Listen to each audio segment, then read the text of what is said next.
I used to get really stressed from calendars that look as full as this one, but over the last 22 days I managed to create more of a loving relationship with my calendar, and I turned planning from something that created stress to something that relieved stress. But first, let's talk about dinosaurs. Before we're trying to get a grip on time, we need to understand time, and I just learned not about minutes or days or weeks or months or years, but about galactic years, which don't occur in your Google Calendar, of course, because they take 230 million years, and it's the time it takes for the sun to rotate around the galaxy's center.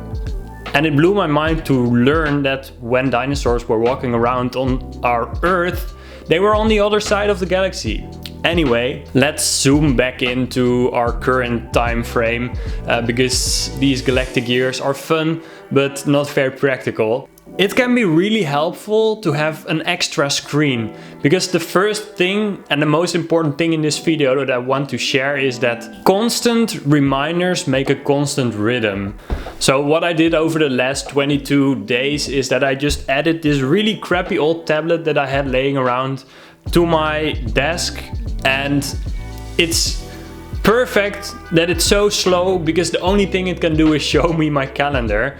And it's super important to know when to do what. You always want to be reminded to what you have to be doing, because we are constantly forgetting what we need to be doing. Like, if you look at people or if you try to focus, you will notice that before you know it, your attention is going to be in a totally different place. And that is why these calendars can be super helpful to have in your vision constantly. For me, planning is like the weak chain in the link of the weak link in the chain of my personality, so to say. So let's first talk about why for some people planning is terrible and for some people planning is really wonderful. It all has to do with perceiving versus judging personality types. And you might have heard about the Myers-Briggs or the 16 personality types test, which I had to do for a coaching session. And I'm the type of person who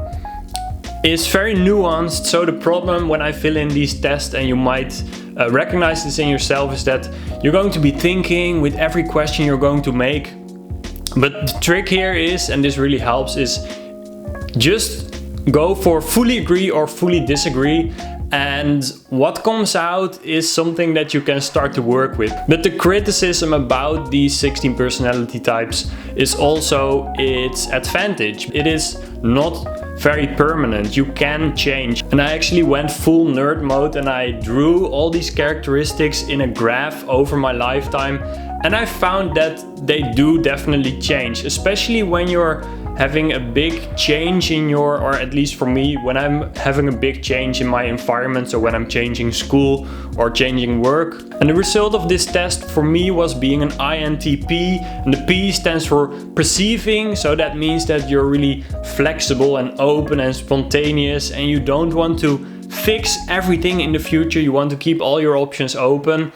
But I realized that people like Elon Musk or Gandalf or Friedrich Nietzsche are all not INTP but INTJ, which means that there was only one thing that I had to change in order to become Friedrich Nietzsche or Elon Musk, which is becoming more judging. And judging people are people who want to already decide beforehand what they are going to do. So not in the moment, but beforehand. And they actually gain stress relief from already knowing what's going to happen. And like I said, these 16 personality types are very dynamic. So all I had to do is to fall in love with planning and with a bit more structure, and then all would be fine. So planning often gave me a very constrained feeling. Now, one of the things that I hear people say when it comes to planning is that they feel guilty when they cannot get things done that they want to get done and that they planned for. But that's actually not really a personal problem, that's just a planning problem. So what I did for this is simply, like Eben Pagan says in his book Opportunity, keep track of your time. Learn to predict how long things will take. So what this will do, eventually, you know, it might take 3 hours to write a script, it might take 2 hours to film a video, it might take 4 hours to write a motivational letter. And by doing this, you will find out exactly the size of the Lego blocks that you're going to be stacking in your calendar. So you will just figure out how long things will take for you to do it in a normal speed without feeling guilty about how long you will take about it. And the next thing that I did was that afterwards I changed what I did in my calendar if it wasn't what I actually did. So maybe I wanted to write a piece of text for 2 hours, but then I was procrastinating and looking at